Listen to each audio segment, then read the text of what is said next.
give a presentation on a diversity plan that I created in regards to Beulah Elementary and some data that I collected for Beulah. Okay, first I want us to discuss what diversity is. Ms. Moore, in your opinion, how would you describe or define diversity? By differences, having different types of things, whether it's people or objects. If you had a classroom, a diverse classroom would be, different ethnicities, different cultures, different races, different home lives, different socioeconomic backgrounds, just a classroom full of different types of children instead of just the same. Exactly. Our key word there is just differences. Yeah. We have a diverse population here at Beulah Elementary School. As you can see, 75% of our population is Caucasian, 20% is African American, 3% is Hispanic, and then 2% is other. And others are going to be our multiple races, where people indicate that they are multi-race.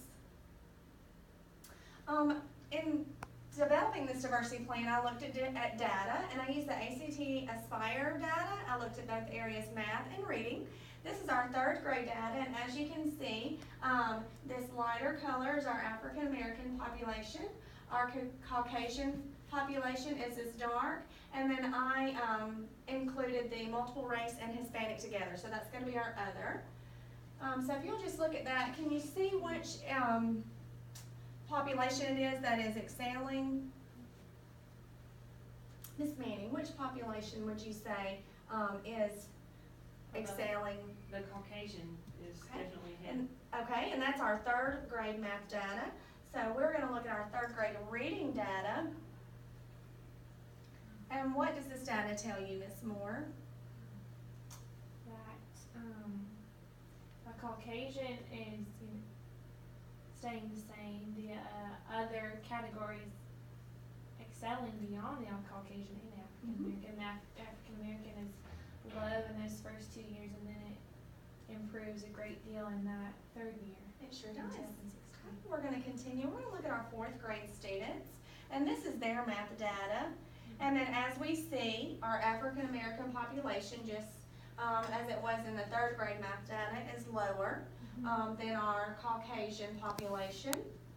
And the reason why we don't have any other indicated on this last year is there were no Hispanics or multiple race students that took the assessment in the 2016 school year. Okay, and then the fourth grade ACT reading data. Again, we see where our Caucasian is excelling above the African American population. And right here, 0%. Wow. 0% proficiency in the year of 2016. In our fifth grade ACT Aspire math data, right here in 2014, the African American and white population were pretty much neck and neck. But then as we go on to 2015, 2016, the Caucasian population exceeded the African American population a great deal. This is the fifth grade math data. Again, 2015, 2016, we're not seeing our African American population increase as much as we would like to. And our sixth grade math data, again, the Caucasian, is increasing here. Now, 2016, our other population, which was our multiple race and our Hispanic, was exceeding the other two populations. And then the reading data, where we just saw where they did well in math, they did not, and that was 0% proficient in the area of reading. But again, what I was looking at when I was analyzing the data is that the Caucasian race seems to continue to excel, and our African American race is not. So I wanted to focus in on that area to research and see what we could do to help them to excel. So again, my target group was the African American population, and I also did some research on how I could assist students in the area that are living in poverty. because we do have, a large number, 69% of our school population is receiving free or reduced lunch. So I definitely wanted to research that and see how we could assist them. So after I did the research, I developed some goals, for the diversity plan. And, what I found through my research is for everyone as a whole, the school as a whole, it is important to provide them with hope, encouragement, and support, and to set clear and high academic expectations for all learners. And to focus on this goal, just showing each student that we genuinely care about them, and that we believe in them, and that they can overcome any challenges that they face, and just showing them that love when they're here at school, because at home, they deal with so many difficulties and challenges. One thing that we could do to help to set those clear expectations is to talk to them about those goals, to show them how they can set goals themselves, and to have them track their progress, because that's giving them more ownership of their achievements, and they're able to see how they are growing. Okay, so for the African American population, some goals that I set for that specific area was just to incorporate diverse teaching strategies, and to encourage classroom discussions, collaborative work, and active projects. Through my research for the African American population, it was just discussing how important it is to teach them in different ways, that they learn differently than our Caucasian population.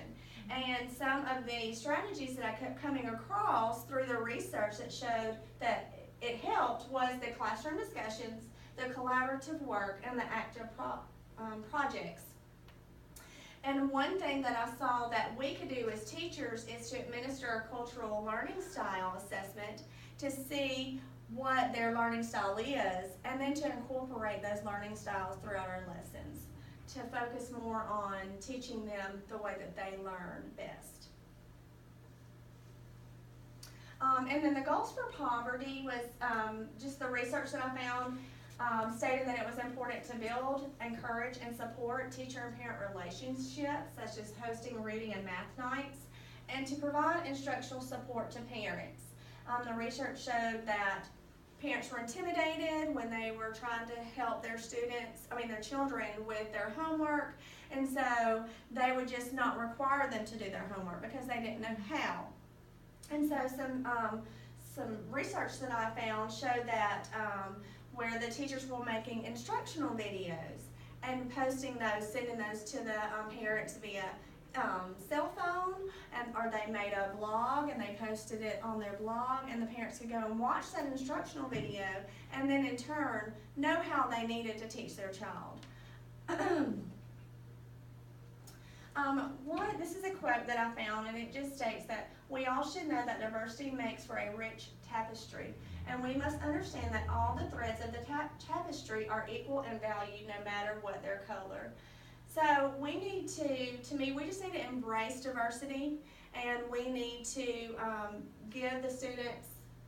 teach the students the way that they all need to be taught. We don't need to just teach things the way that we've taught for, year after year, that we just really need to focus in on the population that's in our classroom that year, and do research and do the learning styles assessment, and teach to those students the way that they would learn best.